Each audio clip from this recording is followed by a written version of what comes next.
Yo guys, what's up, and welcome back to the channel. So in today's video I wanted to talk about a little skill that I've been picking up on a lot recently, and I was actually talking to one of my colleagues earlier today, and we were discussing how when I brought this skill up to him, like, it was very like a meaningful skill to learn and something to actually start like recognizing in our own communication. And I don't know if this is something that other people were really good at in the past and it's just like technology that has made us worse, or if it's just that on a day-to-day basis we as humans we pick up on it but we decide not to dig into it further.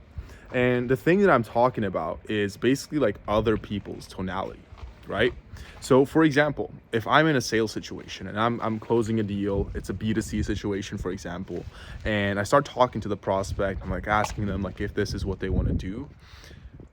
Sometimes you'll hear the prospect say the words yes, but you can hear in their voice, like if you listen to like the underlying emotion of the response, you'll hear that they're either saying no or they're very uncertain.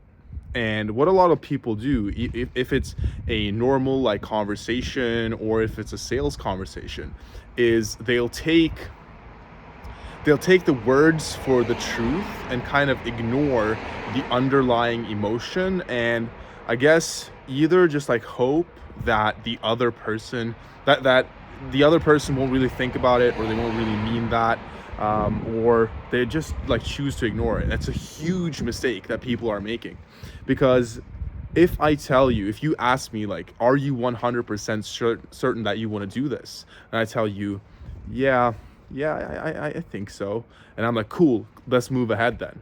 Obviously, like, that's not a certain response, and that's a person that is telling you that I'm unsure, but you're deciding to ignore it. And so I want you to start being very very aware and mindful of what is actually the emotion and the tonality behind the words that people are using, because there's a huge difference between yes, I want to do this, and yeah, I think I want to do this. It's two very different answers.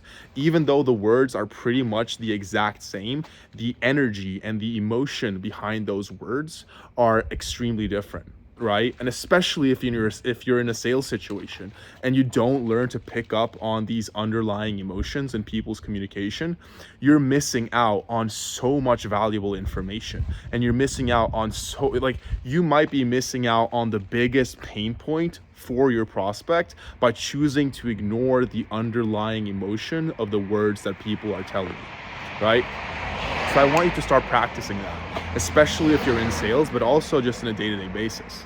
Like, let's say you're talking to a friend and you ask them, yeah, so how are you doing? And they're like, yeah, I'm doing fine. It's like they're not doing fine at that point, So start practicing that, being more mindful and just aware of the energy behind people's words and when they're communicating with you. And you'll start to realize that like there's a ton of more information that you can gather, and your main clue to start to dig is going to be the tonality and the energy behind the response. Like, that is literally where your alarm bell needs to go off and be like, okay, here, the way he said that, like, he's not certain, let's dig into this and figure out what's going on. Because if you choose to just ignore it, 100% it's just going to bite you in the ass, especially in a sales situation. Obviously in like a normal conversation, it won't bite you as much in the ass, but if you are that one person in your friend's life, it's like, dude, like, I hear you're saying that you're fine, but it sounds like something's going on. It's obviously also going to strengthen your relationship with that person, because you're showing that you actually care. You're not just some surface level friend who's like, oh, okay, yeah, he said he's fine, let's just do something else. He's like actually taking the time to really listen and figure out what's going on, right? So that's the main message for today's video, guys. Implement this as soon as possible. Like, you'll see your relationship skyrocket, you'll see the way you're able to extract information on sales calls skyrocket, and overall you're just going to be a way better communicator and information extractor. So that's it. I'll see you guys in tomorrow's video. Take care, and until then, ciao.